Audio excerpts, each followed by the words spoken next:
하나님 말씀 창세기 41장 37절입니다.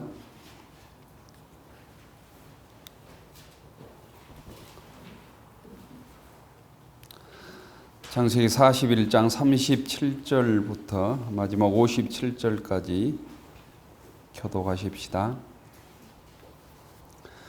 바로와 그의 모든 신하가 이 일을 좋게 여긴지라.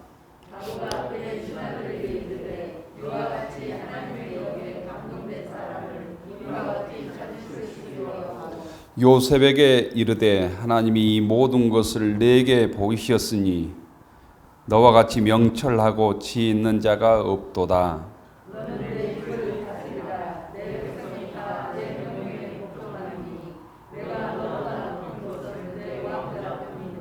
바로가 또 요셉에게 이르되 내가 너를 애굽 온 땅의 총리가 되게 하노라 하고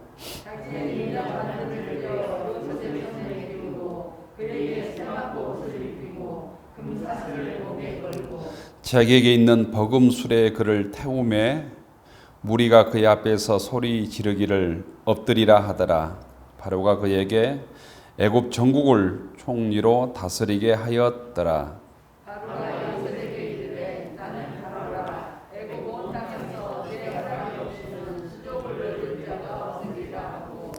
그가 요셉의 이름을 사브낫 바네아라 하고 또 온의 제사장 보디베라의 딸 아스낫을 그에게 주 아내로 삼게 하니라. 요셉이 나가 애굽 온 땅을 순찰하니라. 요셉이 애굽과 바로 앞에 설 때에 상심하였다. 그가 바로 앞을 떠나 애굽 온 땅을 순찰하니 일곱의 풍년에 토지 소출이 심히 많은지라.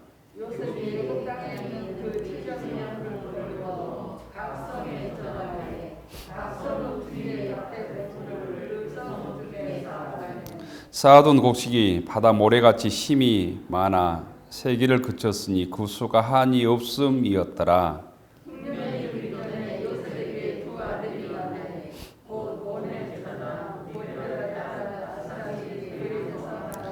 요셉이 그의 장남의 이름을 므낫세라 하였으니 하나님이 내게 내 모든 고난과 내 아버지 온 집 이 일을 잊어버리게 하셨다 하미요.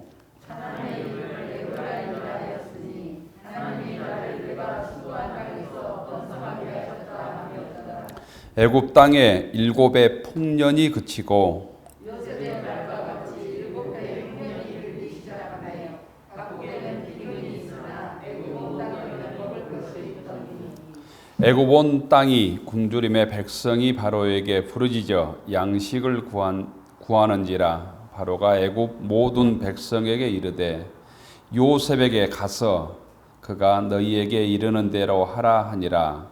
온 주변에 기근이 있으되 요셉이 모든 산물을 열고 애굽 백성에게 가르치되 애굽 땅에 기근이 있으나 각국 백성도 양식을 사려고 애굽으로 들어와 요셉에게 이르렀으니 기근이 온 세상에 심함이었더라. 아멘.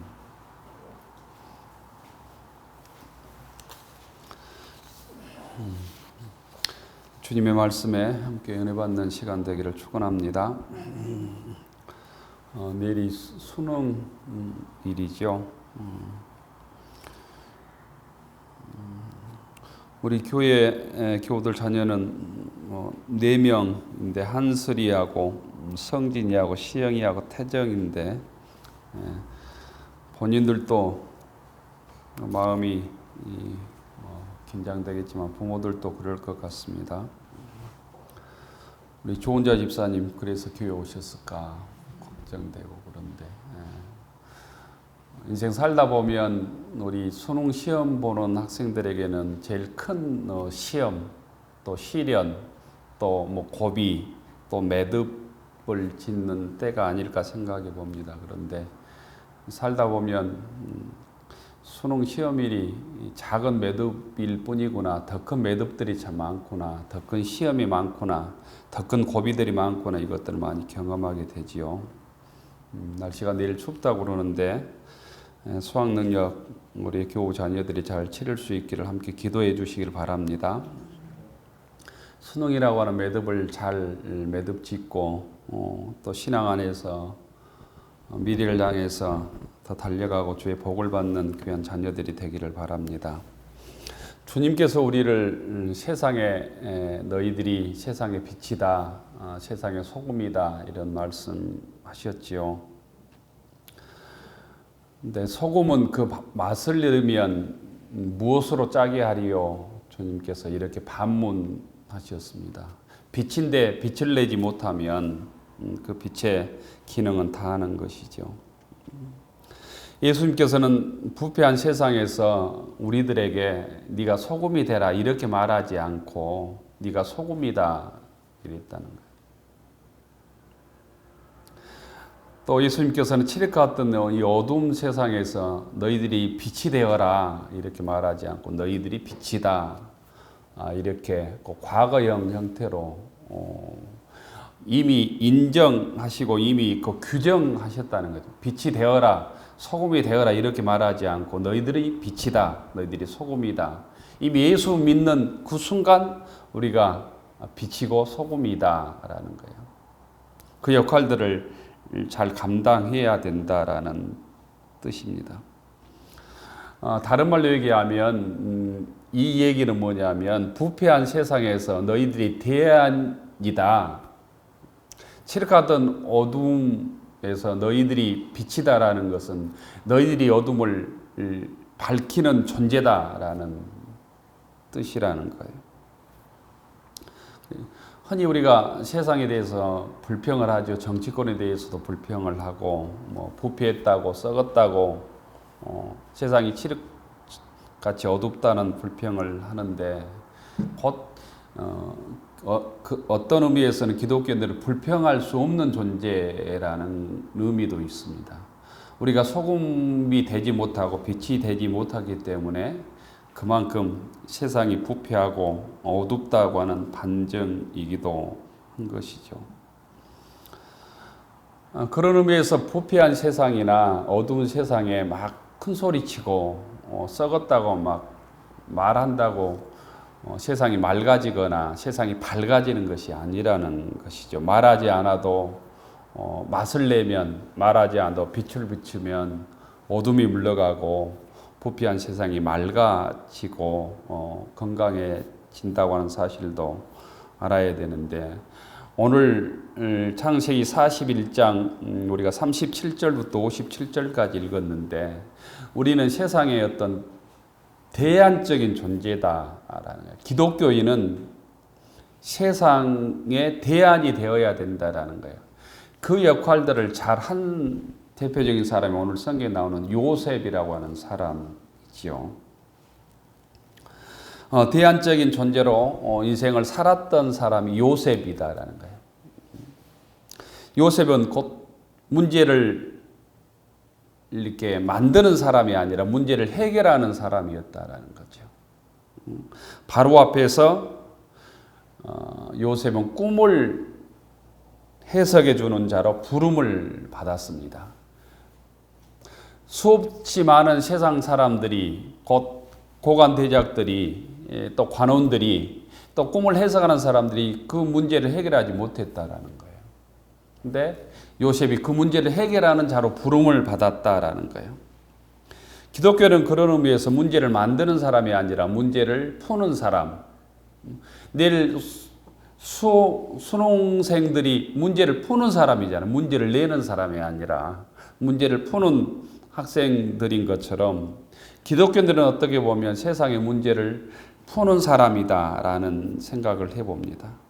기독교는 문제를 풀고 문제를 해결하는 사람일 때 내가 바른 기독교인이다 이렇게 생각을 하시면 좋을 것 같아요. 교회든 가정이든 세상이든 직장이든 여러 문제들이 있잖아요. 생각지 못한 문제들이 많이 터지기도 하고 내가 계획하지 않았던 어떤 문제들이 생기기도 하는데 우리 신앙인들은 문제를 만드는 사람이 아니라 문제를 푸는 사람이다. 문제를 해결하는 사람이다. 이런 생각을 가지고 내가 속해 있는 교회에서, 가정에서, 일터에서 문제를 끊임없이 어려운 문제를 만들어내는 사람이 아니라 문제를 여러 어려운 문제를 풀어가는 믿음의 권속들 되기를 바랍니다. 그 문제를 잘 풀고 있다면 내가 바른 기독교인으로 살고 있다 이렇게 생각하셔도 틀리지 않을 것 같습니다. 또한 요셉은 그 문제를 풀 뿐 아니라 그 문제에 대한 대안을 제시하잖아요. 그 대안이 7년 동안 풍년이 들 때 5분의 1씩 소위 20%를 비축하십시오. 이렇게 대안을 바로에게 알려주지요. 문제 분석에서 실행 계획까지 나아간다라는 거예요. 또한 문제를 해결할 사람을 추천을 하지요. 명철하고 지혜 있는 사람을 택해서 애굽 땅을 다스리게 하십시오. 그러면 이 문제의 어려움을 해결할 수 있습니다. 이렇게 얘기합니다. 아무리 좋은 대안이 있다 할지라도 실행할 사람이 필요하죠. 실행할 사람. 아무리 계획이 좋아도 실행할 사람이 누구냐에 따라서 결과가 달라집니다. 요셉은 그 꿈을 해석할 뿐 아니라 대안을 마련하고 그 대안을 마련할 사람을 바로 왕이 요셉을 선택하는 것이죠. 그러므로 7년의 가뭄 문제를 해결하게 되는 것이죠. 38절에 보면 이렇게 되어 있습니다. 바로가 그의 신하들에게 이르되 이와 같이 하나님의 영에 감동된 사람을 우리가 어찌 찾을 수 있으리요. 하나님의 영에 신약의 용어로 얘기하면 하나님의 성령의 감동, 성령에 감동된 사람이 어찌 찾을 수 있으리요. 그 문제를 해결할 대안을 찾고 대안을 실행할 사람으로 바로 왕은 요셉을 꼽는다라는 거예요. 세상의 여러 문제 앞에서 여러분들이 우리들이 또 주의 몸된 교회가 그 문제를 해결할 실행할 사람으로 우리가 쓰임 받기를 바랍니다. 아무리 좋은 해법이 있어도 그 사람이 하면 안 돼. 이런 사람이 되어서는 안 된다는 거죠.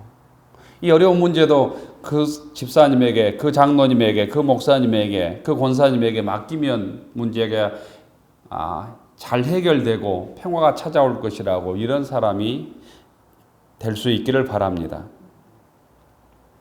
바로는 그 문제를 실행할 사람으로 요셉에게 파격적인 제안을 하지요. 네가 이 문제를 해결할 곧 애굽에서 총리 역할을 감당하라고 하는 제안을 제시합니다. 총리가 되어서 애굽의 모든 문제, 모든 백성을 다스리라는 것이죠.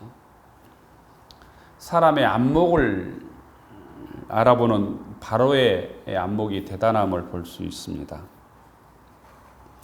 하나님의 이 꿈 앞에서 합당하게 반응할 수 있는 한 사람을 곧 바로 왕이 알아보는 것이죠. 39절에 보면 이렇게 되어 있습니다. 요셉에게 이르되 하나님이 이 모든 것을 내게 보이셨으니 너와 같이 명철하고 지혜 있는 자가 없도다. 요셉이 그 7년의 가뭄의 위기를 헤쳐나갈 수 있는 가장 좋은 대안임을 바로 왕이 알아본 것이죠. 그러면서 파격적인 총리의 제안을 합니다. 요셉의 이런 지혜, 요셉의 이런 자질이 그런데 어느 날 갑자기 생긴 것이 아니라고 하는 거예요.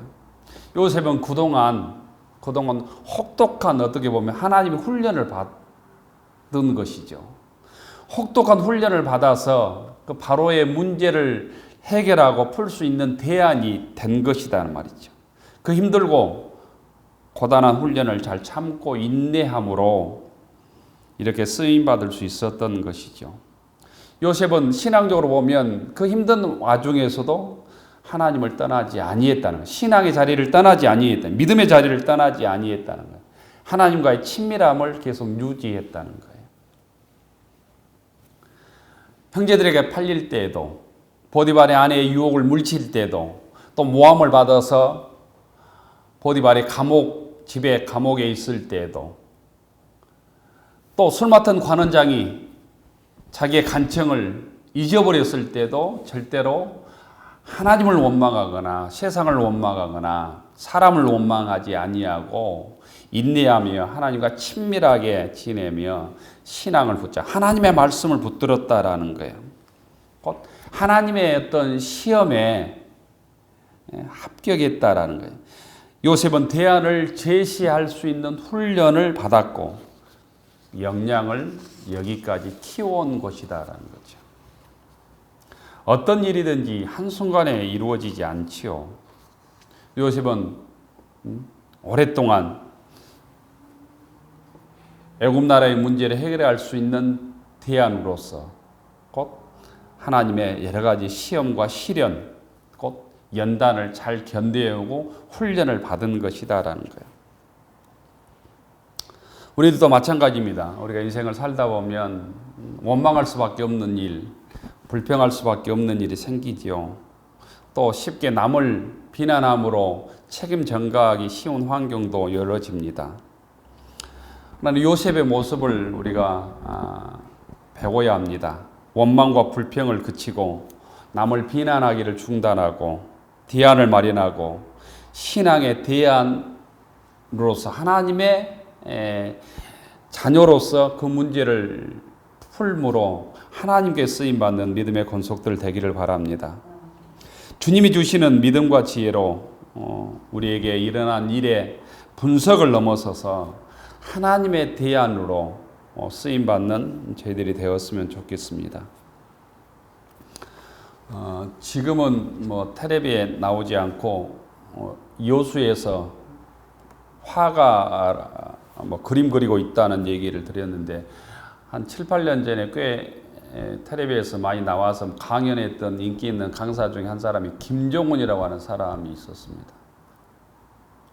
기억을 하셔야 얘기를 하는데 파마해가지고 쫓겨내가지고 못생겨가지고 있었어요. 그 김종훈이라고 하는 사람이 있었는데 그 뒤에 명기대학교 교수도 그만두고 여러 가지 문제 연구소 소장도 하다가 또 일본 가가지고 또 미술 공부하고 지금은 여수에서 이렇게 그림 그린다고 하고 책도 굉장히 많이 썼습니다. 노노만큼 성공한다. 나는 아내와 결혼을 후회한다. 내 인생 후회되는 한 가지. 가끔은 격하게 외로워야 한다. 이런 여러 가지 책을 쓰는 문화 심리학자로 많이 알려져 있는 김종훈이라고 하는 사람을 한번 쳐보면 옛날에 많이 나왔어요. 텔레비에. 여러분들 잘 모르실 거지만 이분이 서울의 유명한 감리교회 광림교회라고 하는 교회가 있습니다. 몇만 명 모이는 교회. 그 광림교회 김선도 목사라고 하는 그 목사님 둘째 아들이에요. 첫째 아들들이 김정서 목사인데 그 아들이 그 교회를 물려받아서 했죠. 그 김선도 목사는 그 삼형제가 유명한 목사잖아요. 김선도, 김홍도, 김국도 유명한 서울에서는 굉장히 유명한 감리교회 아주 보수적인 목사들인데 대부분 다 자녀들에게 다 세습하고 다 은퇴를 하고 그 김홍도 목사는 얼마 전에 세상을 떴더라고요. 아주 반공주의자로 아주 유명하신 분이죠. 근데 이분이 그 얘기를 하려고 하는 게 이 김종훈이라고 하는 지금 교수가 전 교수가 가끔은 격하게 외로워야 한다고 하는 책에서 자기가 굉장히 이제 유명세를 타서 유명해져서 한국에 성공한 사람들을 많이 만나봤다는 거예요. 식사도 많이 하고 그랬는데 이 책에서 그렇게 얘기하고 있어요. 성공한 사람들의 대부분은 자기가 볼 때 정상이 아니다는 거예요. 정상이 아니다.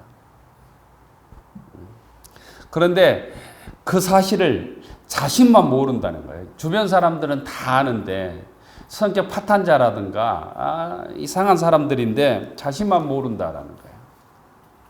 그러면서 그 서문에서 상식적으로 생각해 볼 때 그 사람이 그 자리에 올라가기까지 얼마나 열심히 미친 듯이 살았지 않겠냐.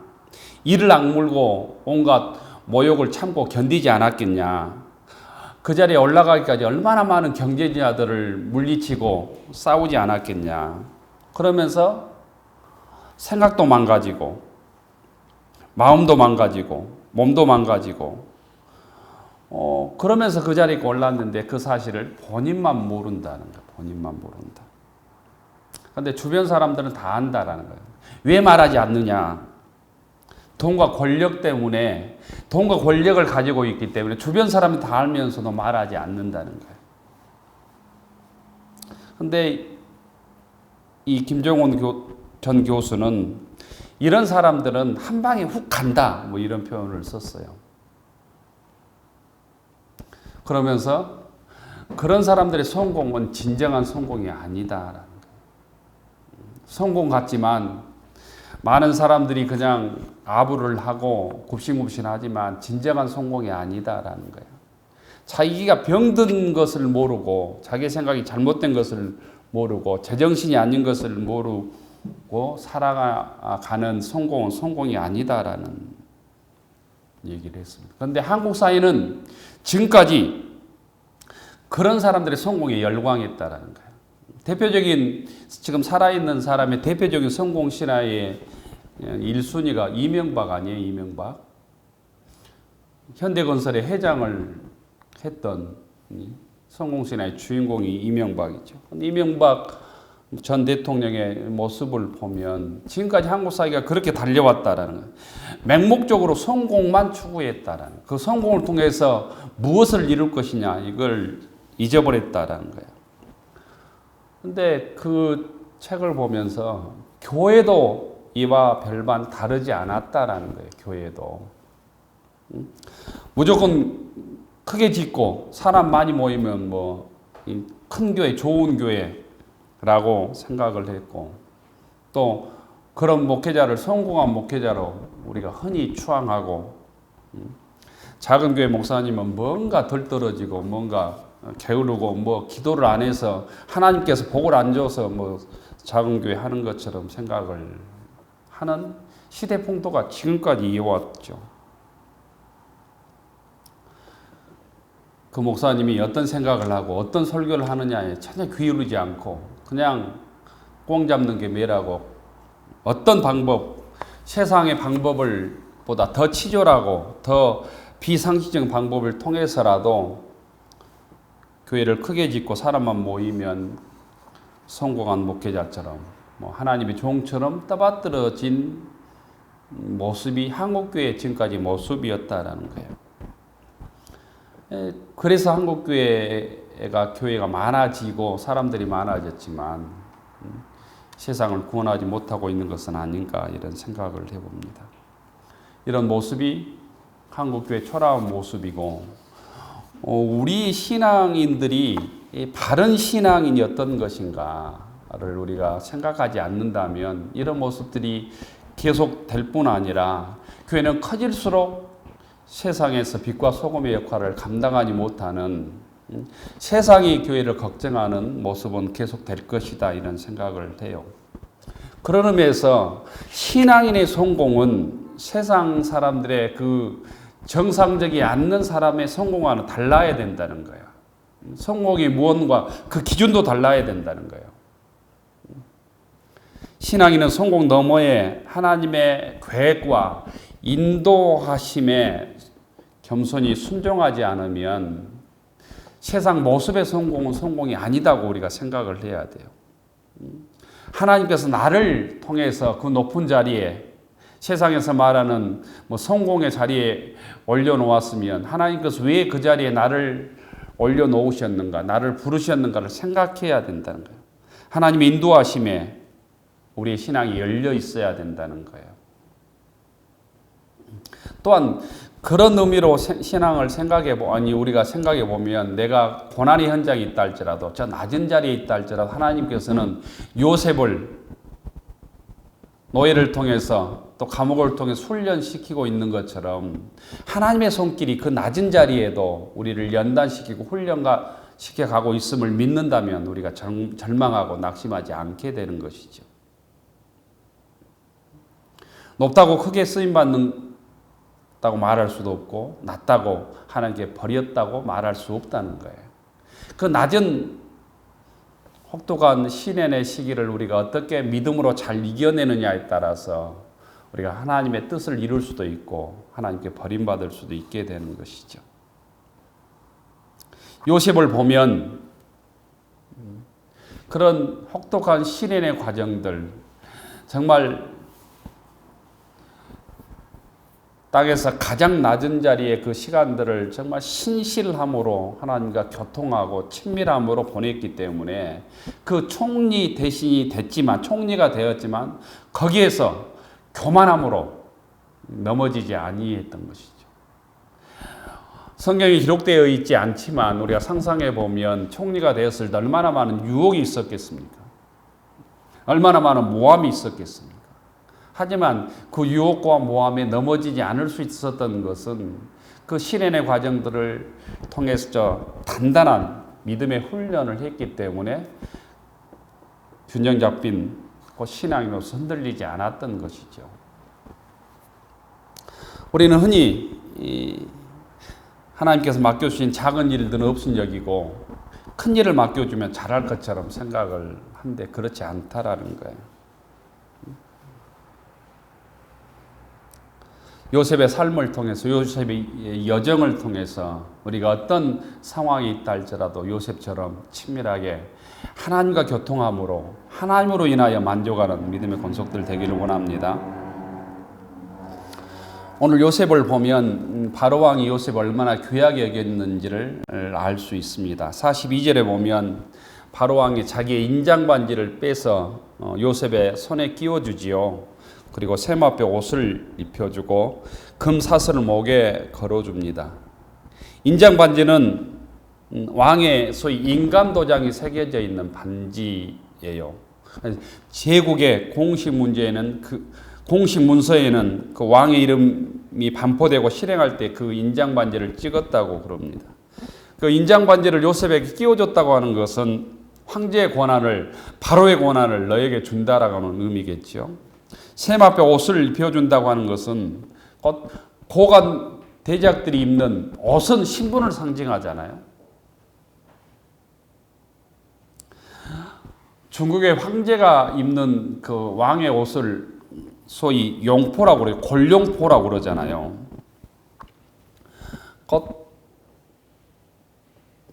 이 요셉은 노예 옷을 입기도 하고 제수복을 입기도 했지만 한순간에 그 세마포 옷을 입고 총리로서의 권한을 행사하게 되지요. 요셉이 어릴 때 입던 옷이 뭡니까? 채색 옷이죠. 형들이 노예로 팔 때 그 채색 옷을 벗기잖아요. 보디발에서 노예 옷을 입고 살지요. 보디발의 아내의 유혹을 물리쳤지만 요셉은 곧 죄인으로 전락해서 제수복을 입게 되죠. 제수복에서 한순간에 세마포의 옷을 입고 총리가 됩니다. 요셉이 옷을 갈아입을 때마다 그의 굴곡진 인생이 바뀌게 되는 거죠. 우리는 매일 잠을 잘 때 옷을 갈아입고 일어나서 출근을 할 때, 집을 나올 때 옷을 또 갈아입고 그렇습니다. 우리가 옷을 입고 벗을 때마다 내가 어떤 신앙의 옷을 입고 벗을지 요셉의 옷을 떠올려 보는 교우들 되기를 바랍니다. 내가 신앙의 옷을 지금 입고 오늘 살아갔는지 아니면 세상의 옷을 입고 오늘 살아왔는지 생각해 보셔야 된다는 거예요. 금사슬을 목에 걸었다고 하는 것은 이 금사슬은 왕이 신하들에게 하사하는 선물이라고 그럽니다. 43절에 보면 버금술에 그를 태웠다라고, 버금이라고 하는 것은 으뜸 다음이다라는 우리나라 말이죠. 왕 다음으로 제국의 제2위가 되는 서열 2위가 되는 곧 수레에 탔다라는 거예요. 어떤 수레는 왕이 탄다면 이 버금 수레, 두 번째 수레는 이제 총리가 타는 것이죠. 이 요셉을 이 버금 수레 태우고 제국의 한가운데로 행진하게 합니다. 그때 나가면 그 앞에 큰 소리를 치지요. 엎드리라. 총리의 권위를 세우고 존귀하게 하기 위한 것이죠. 44절에 보면 바로가 요셉에게 이르되 나는 바로라 애굽 온 땅에서 내 허락이 없이는 수족을 놀릴 자가 없으리라. 절대적인 신뢰와 권세를 이 요셉에게 바로 왕이 부여합니다. 그리고 이 요셉의 이름은 히브리 이름이죠. 애굽의 이름을 지어줍니다. 사브낫 바네아라고 하는 애굽 이름을 정식으로 바로 왕이 지어줍니다. 이 사브낫 바네아라는 뜻은 비밀을 알려주는 현자라는 뜻입니다. 비밀을 알려주는 현자. 또 하나님의 말씀하시니 그가 살리라는 뜻도 있습니다. 그리고 45절에 결혼도 시켜줍니다. 바로 왕은 한 인재의 소중함을 알았고 바로는 요셉을 알아보는 그 능력 때문에 그 나라를 7년 동안의 그 흉년에서 구하게 되는 것이죠. 하나님께서는 요셉을 감옥에서 풀어서 한순간에 총리로 세우십니다. 곧 바로가 총리로 요셉을 세운 것 같지만 하나님께서 바로를 사용하셔서 요셉을 총리로 세우신 것이죠. 요셉을 사용해 주신 것이죠. 하나님께서 요셉을 통해서 또한 하나님의 뜻을 이루어가고 계시는 것입니다. 하나님께 쓰임받았던 요셉은 하나님의 훈련을 잘 견딤으로 하나님께 붙잡힌 바가 되는 것입니다. 총리가 된 것으로 요셉의 사명과 요셉의 꿈이 이루어진 것은 아니었습니다. 그 요셉의 꿈이 이루어지는 과정이죠. 요셉이 어릴 때 꾸었던 꿈이 있습니다. 꿈속에 형의 볕단들이 자기에게 절하고 해와 달과 별들이 11별들이 자기에게 절하는 그 꿈이 지금 이루어지지 않았어요. 그 꿈의 실체가 지금 요셉이 어떤 것인지 알지 못합니다. 하지만 그 꿈까지 이루어져야 요셉이 어릴 때 떴던 꿈이 이루어지는 것이죠.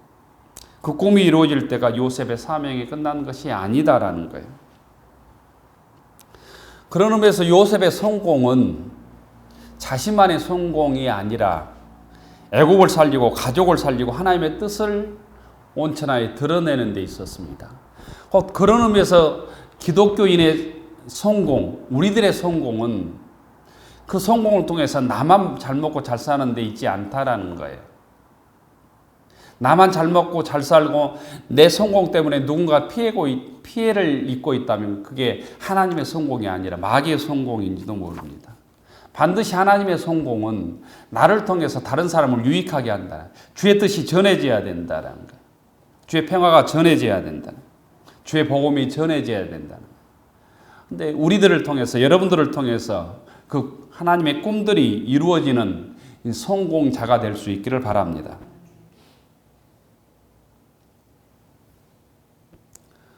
요셉은 7년 풍년을 준비해서 7년 흉년을 대비합니다. 49절에 보면 쌓아둔 곡식이 바다 모래같이 힘이 많아서 세기를 그쳤다. 그 수가 한이 없었음이더라. 이렇게 말씀하고 있죠. 풍년의 때 흉년을 준비하는 것, 물질이 풍성할 때 물질이 없음을 준비하는 것, 건강할 때 건강치 못한 것을 준비하는 것, 하나님께서 은혜를 주셨을 때 시련의 때를 준비하는 것이 곧 지혜이고 믿음입니다. 하나님께서는 또한 요셉에게 이 복을 준 의미로 두 아들을 주시죠. 하나는 므낫세고 하나는 에브라임입니다. 므낫세는 잊어버렸다라는 뜻을 가지고 있습니다. 하나님이 내게 내 모든 고난과 내 아버지 온 집을 잊어버리게 하셨다 함이요. 이렇게 말씀하고 있죠. 곧 아들을 낳음으로 형제들로부터 버림받은 상처와 아픔 하나님을 잊어버리고 하나님 은혜를 경험하게 되는 것이죠. 이런 이 억울함, 분노, 상처가 치유되어야 다음에 형제를 만날 수 있죠. 형제의 분노의 말을 넘어서서 나중에 보면 형제를 만날 때 그런 억울한 말을 요셉이 한마디도 안 하잖아요. 하나님께서 하셨다고 얘기를 하잖아요. 에브라임이라고 하는 뜻은 창성함이라고 하는 뜻입니다. 하나님이 나를 내가 수고한 땅에서 번성하게 하였다. 번성하게 하셨다라는 뜻이에요. 하나님께서 나에게 번성함을 주셨다. 창대케 하셨다. 나에게 소망을 주셨다. 이런 의미입니다. 곧 두 아들은 하나님께서 요셉에게 복을 주신 구체적인 또한 증거로 여기에서 나오고 있습니다. 우리들도 마찬가지로 요셉처럼 때로는 시련과 고난이 있지만 하나님과 친밀함으로 하나님께 쓰임받아서 세상의 성공을 넘어서 나의 성공, 나의 하나님께서 사용해 주신 그 도구를 통해서 하나님의 영광이 드러나고 세상의 상처를 다 치유하고 주의 복음을 전하는 요셉과 같이 쓰임받는 믿음의 권속들 되기를 축원합니다. 기도합시다. 자비로우신 하나님, 저희들도 어떤 삶을 살든지 요셉처럼 하나님의 시간의 때를 잘 인내하게 하시고 잘 훈련받게 하셔서 하나님께 요셉처럼 쓰임받는 저희들 되게 하옵소서. 은혜로우신 하나님, 비록 총리가 한순간에 되었지만 총리의 성공 때문에 교만하거나 세상의 유혹에 넘어지지 않고 하나님께서 맡겨주신 사명, 바로가 맡긴 세상을 구원하는 사명을 끝까지 잘 감당했던 요셉처럼 주님께서 맡겨준 사명을 성실함으로 순종함으로 하늘의 지혜를 소유함으로 신실한 믿음을 소유함으로 주님 부르시는 그날까지 잘 감당해내고 이를 통하여 하나님께 영광 돌리는 믿음의 권속들 되게 하옵소서. 예수님 이름으로 기도 올리옵나이다. 아멘.